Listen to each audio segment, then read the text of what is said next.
রাখবে, মুসলমানরা নগদে বিশ্বাস করে না, আল্লাহর রহমতের বিশ্বাস করে, রহমতের বিশ্বাস করে।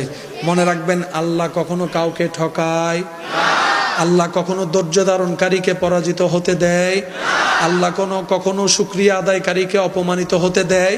কিন্তু আল্লাহ মাঝখানে একটু পরীক্ষা নেন। কিসের পরীক্ষা?